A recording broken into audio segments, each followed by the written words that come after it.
Boa tarde. É uma alegria enorme para mim estar aqui essa tarde, voltando à escola que eu estudei, me formei há 30 e poucos anos atrás, engenharia metalúrgica, numa época que o Brasil vivia uma crise extraordinária, uma crise econômica extraordinária, e que a maioria dos estudantes de engenharia naquela época viravam qualquer coisa, menos engenheiros. E eu, da minha parte, fui trabalhar, fui dar uma mãozinha na empresa do meu pai, recém-fundada, distribuição de produtos de higiene e limpeza, e cá estou, 30 anos depois, acabei me tornando um engenheiro que virou faxineiro. Essa é basicamente a minha história. E, do ponto de vista privilegiado, eu pude perceber e observar o grande avanço tecnológico que nos levou a ter ambientes hoje mais limpos e saudáveis, maior segurança, superfícies mais bem tratadas, materiais melhor preservados, menor custo, maior produtividade, uma infinidade de melhorias graças ao avanço da tecnologia. Porém, quando a gente cruza esses avanços com a agenda ambiental, a gente vai ver que a gente tem muito a evoluir ainda. E é isso que eu espero passar nos próximos slides para vocês. A limpeza, como todos bem sabem, está associada à ideia da saúde humana, no sentido de que, através da limpeza, é que nós nos eliminamos aquilo que nos faz mal. Substâncias que fazem mal à nossa saúde, como, por exemplo, vírus, bactérias, fungos, ácaros e até o pó caseiro. Portanto, é algo muito importante para a nossa saúde e até então para a nossa própria sobrevivência. Mas se ela é tão importante para nós, por outro lado, ela lida com aquilo que é feio, sujo e perigoso. E ao mesmo tempo invisível.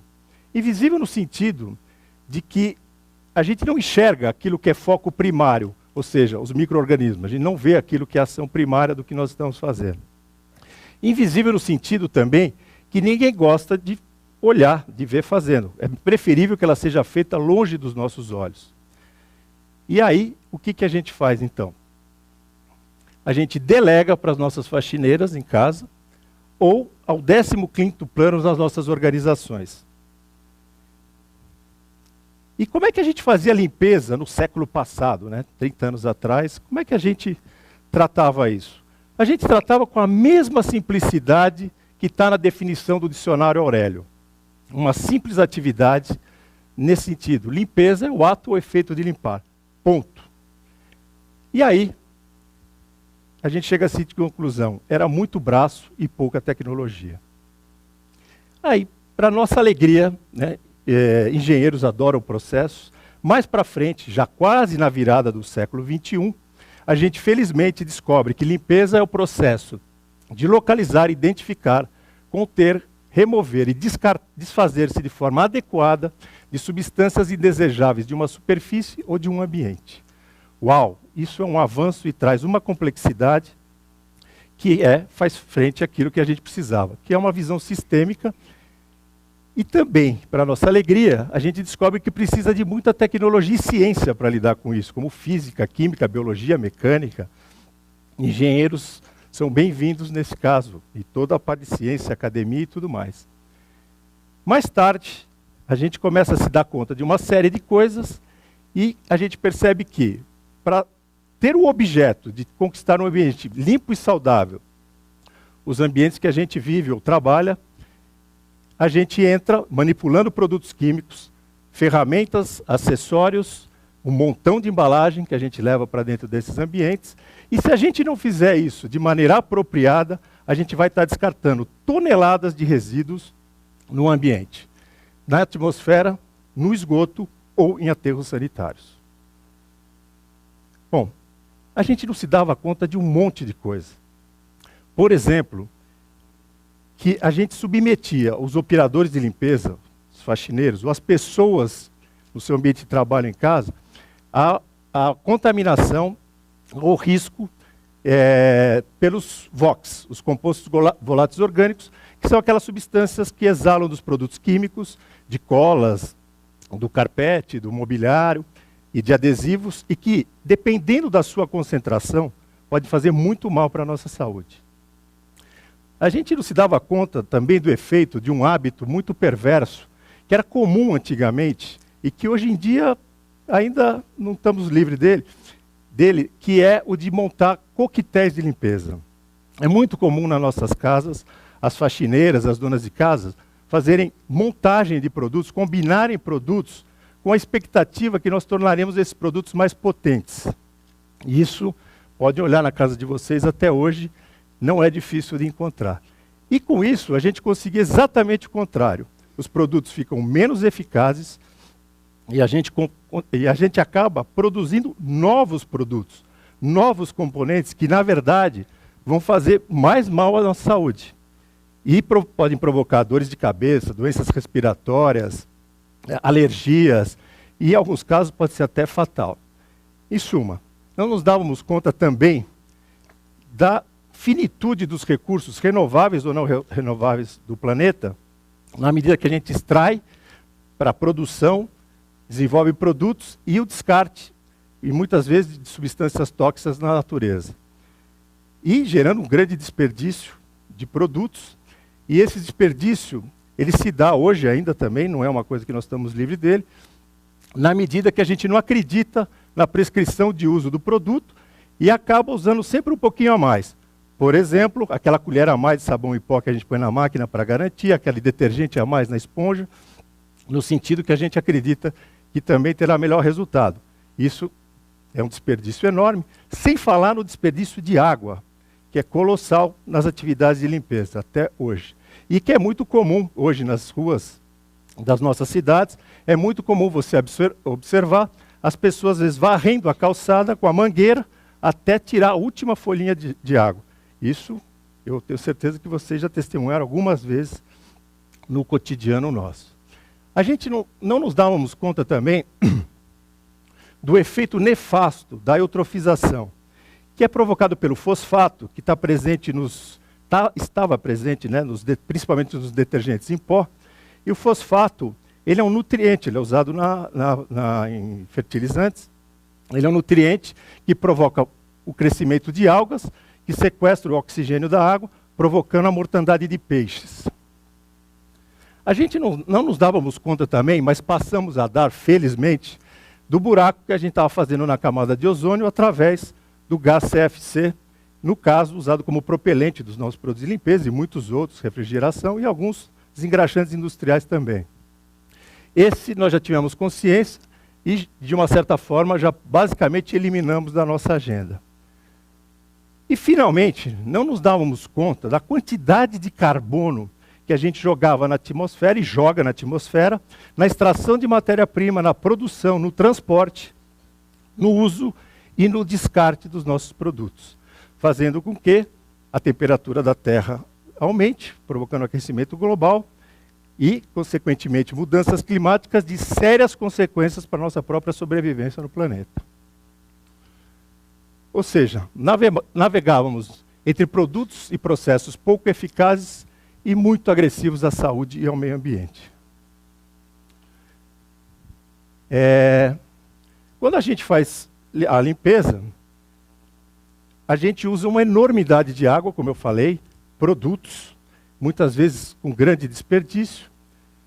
E se a gente não se dava conta de tanta coisa, hoje a gente se dá conta e sabe que descarta anualmente, no Brasil, 3 milhões de toneladas de produtos químicos, 1 milhão de toneladas de papéis sanitários.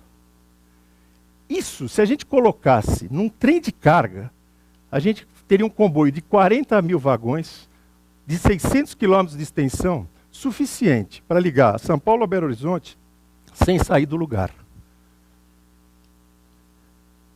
A gente sabe também que hoje 1 litro de esgoto não tratado, ele contamina até 10 litros de água limpa.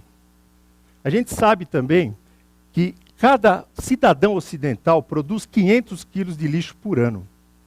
No Brasil, nós produzimos 352 quilos por habitante em crescimento. E São Paulo, uma cidade que, teoricamente, tem tudo para ser está na vanguarda da agenda ambiental, recicla apenas 1,2% do seu lixo. Ora, diante de tal desafio, nós, na nossa empresa, nos demos conta que precisamos conhecer, medir e mitigar os efeitos do nosso processo de limpeza. Quer dizer, nós e toda a sociedade. E principalmente porque a gente descobriu que sustentabilidade não é vender detergente e depois plantar árvore. Isso, felizmente, a gente já passou dessa fase. E aí nós desenvolvemos um conceito para nós, para nortear a nossa ação, que é da limpeza sustentável, aquela capaz de proteger a saúde das pessoas que habitam os edifícios e das que operam a sua limpeza, utilizando-se o mínimo de recursos materiais e garantindo o mínimo e adequado descarte na natureza. Ora, considerando que a maioria dos produtos de limpeza vem de produtos petroquímicos, nos pareceu óbvio que a saída era trabalhar com ativos de fontes renováveis. Caminho direto, ligação direta, vamos partir para isso. Assim sendo, fomos e começamos a desenvolver esse tipo de produto. E assim fizemos. Não só desenvolvemos sabões e detergentes à base de óleos vegetais, certificados com o selo IBD, do Instituto de Biodinâmica. Produzimos e certificamos todos os nossos papéis sanitários, papel toalha, higiênico, guardanapos, com o selo FSC, que é o selo, talvez hoje, o selo mais importante em termos ambientais. Ele garante a origem e o manejo mais sustentável da floresta. Entramos no Programa Brasileiro de Gases do Efeito de Estufa, liderado pela GV, no sentido de medir e neutralizar as nossas emissões de carbono. E também continuamos nos apropriando de toda a melhoria tecnológica nos processos de limpeza que a gente foi aprendendo no decorrer desses anos. Ora, em sustentabilidade, a gente aprendeu que nada é muito simples. Cada vez que a gente responde uma pergunta, a gente se dá conta que tem um sem número de outras para responder. E aqui a gente teve algum aprendizado nesse caminho. Que o maior impacto das nossas atividades, o maior impacto ambiental nosso, não estava nas nossas atividades de distribuição e armazenagem de produtos. E sim, estava fora dos nossos muros. Então, era preciso descobrir um modo para medir e minimizar esses impactos. E aí nós caímos no mundo do ACV, do análise de ciclo de vida, que é uma metodologia que nos permite medir os impactos ambientais de um produto, desde o seu nascimento até o seu descarte.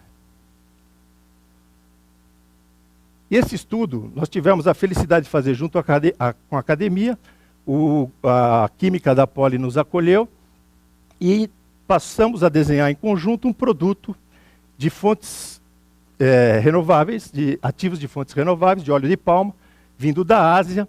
E ao fazer a análise de impactos, para nossa surpresa, o resultado foi inferior ao impacto que os nossos limpadores tinham anteriormente.